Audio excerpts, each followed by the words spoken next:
Welcome everyone to Gamer Meld. Today we have a new series of real-world benchmarks from Intel, and as we've seen in the past, these benchmarks can be incredibly deceptive. Of course, the past doesn't always indicate the future, and an update kind of changes this. But first, check out today's sponsor, Drop, formerly known as MassDrop, a group buy website with amazing deals on PC hardware. It's free to sign up, and if you do it today, you'll get $20 off your first Drop-made items, so head to the link in the description below. Okay. So while I know this isn't my normal kind of video, I've had some followers message me about this, so I figured it was time to discuss. For those who don't know what's going on, a couple days ago, Intel's Data Center Performance Director published an article on Medium that claims their upcoming 56-core Xeon Platinum 9200 has more value than AMD's Zen 2-based 64-core EPYC 7742. Well, excluding the price difference for now, which I'll go over in a few, the company was called out by Patrick Kennedy from Server the Home, which is basically a consulting company for servers in Silicon Valley. He wrote an article that showed some seriously egregious things Intel seemed to do in their testing. I mean, we're talking turning off multi-threading on AMD's chips versus Intel's and using an older version of the GROMACS software for that test, which doesn't fully support Zen 2.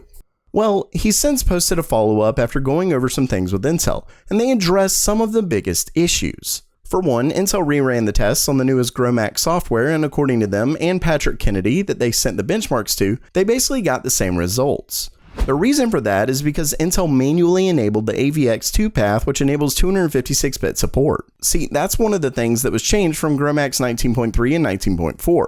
It basically detects that it's Zen 2 instead of Zen 1 and turns that on. And that is somewhat fair. Intel may have started these tests before the first versions came out, though if they knew about the discrepancy, why didn't they put it down in the original article? Second, Intel spoke with Mr. Kennedy and they stated that the single thread on their benchmark was simply a typo.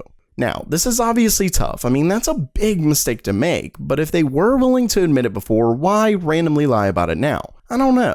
All we can really say is that this was a big error if it was a typing error, though these types of things honestly do happen. All in all, I can definitely say that I've seen some incredibly underhanded things from Intel in the past. I mean, do you remember when they literally compared their 10th gen CPU at 25 watts to their previous gen CPU when it was at 15 watts? Then claimed it got 16% better performance to last gen? Yeah, I'm still pretty annoyed with that. Regardless, just because they've been highly deceptive in previous benchmarks doesn't mean they are here. Maybe if AMD continues to overtake them in the server market, we'll see some of that, but in this case, it does seem to just be some dumb errors.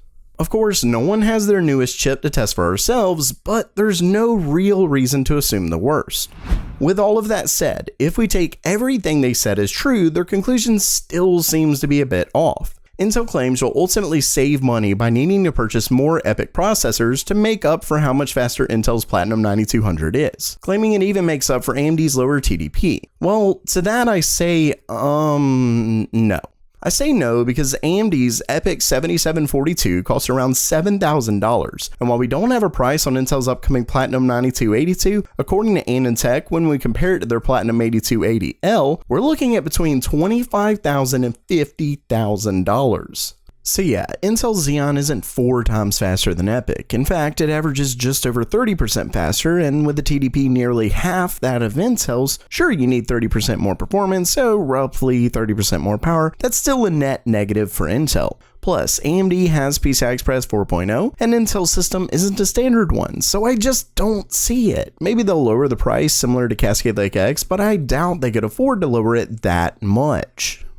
So while that does it for today, what do you think? Should we wait to test out the 9282 before accepting these benchmarks, or does it even matter with such a potential price difference? Let me know down in the comments below. And if you liked the video, please subscribe. I should actually have another more kind of normal video out tomorrow, so make sure to subscribe and give this a thumbs up. And as always, have a great day.